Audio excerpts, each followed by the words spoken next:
lost in battle during World War II, but found in Australia. My dad brought this album back from the war. After 65 years, the photo album is back home in Duluth. It's in very good shape. The Marine who owned it passed away, but his family feels blessed with its return. It's a very special gift that's given back to us that we just lost our dad. Memories Lost and Found, tonight on Eyewitness News at 10 on channels 10 and 13. 65 years ago, a Duluth soldier was fighting for his life in World War II. This fall, his family received a gift they never thought possible. This is the story of two families on opposite sides of the globe, but connected forever. Renee Pasol and photographer Carl Sauer have the incredible story of Memories Lost and Found. Our story begins with the life of a young Marine from Duluth, Russell W. Hendrickson. He enlisted in 1940 and was stationed in Pearl Harbor.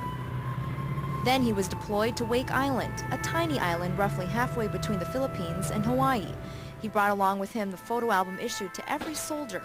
On December 8, 1941, a fierce 14-day battle began against the Japanese. Rusty Hendrickson said he remembers his father telling him the album was gone for good. While the battle was going on, the Japanese were shelling him, and he says the last time he thought he'd seen that, a shell hit his tent, and it was about 500 feet in the air, so just assume that was the last he'd ever see of it. Wake Island fell to the Japanese. Russell spent 4 years in a POW camp. Released after the war, he returned home to Duluth and married Betty Tallickson. We met on a blind date. They had 6 kids and 30 grand and great-grandchildren.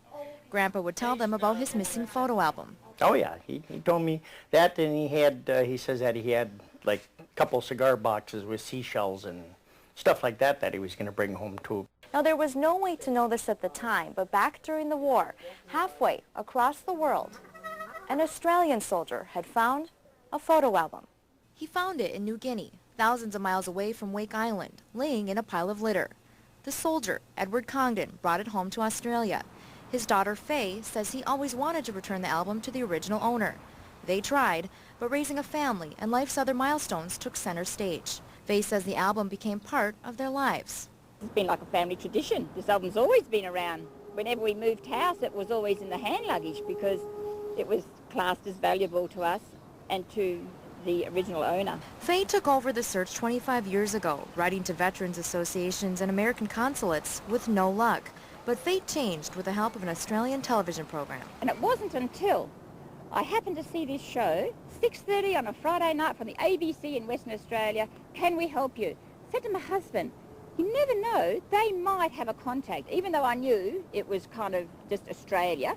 A program similar to our own Unsolved Mysteries, she called Can We Help? They put one of their freelance researchers on the case. Greg Gerald is a military historian from Ohio. He jumped on the internet and found a World War II memorial page. I went to that website and put in Russell W. Hendrickson, and as it turns out, one of his daughters had entered his information there, and it included that was his hometown was Duluth. So he looked up Hendrickson on an internet phone book and made the call. Rusty remembers picking up the phone. He says, don't hang up on me. He says, I'm going to tell you a story that's unbelievable. And I thought, okay, yeah, what's he going to sell me? And that's ended up, it was an incredible story. Almost too good to be true. Faye even sent photocopies of the pictures to the Hendricksons to double check. She was thrilled to know she was getting closer. What had taken me 25 years, he did in less than a month to locate the owner of this album. How good is that?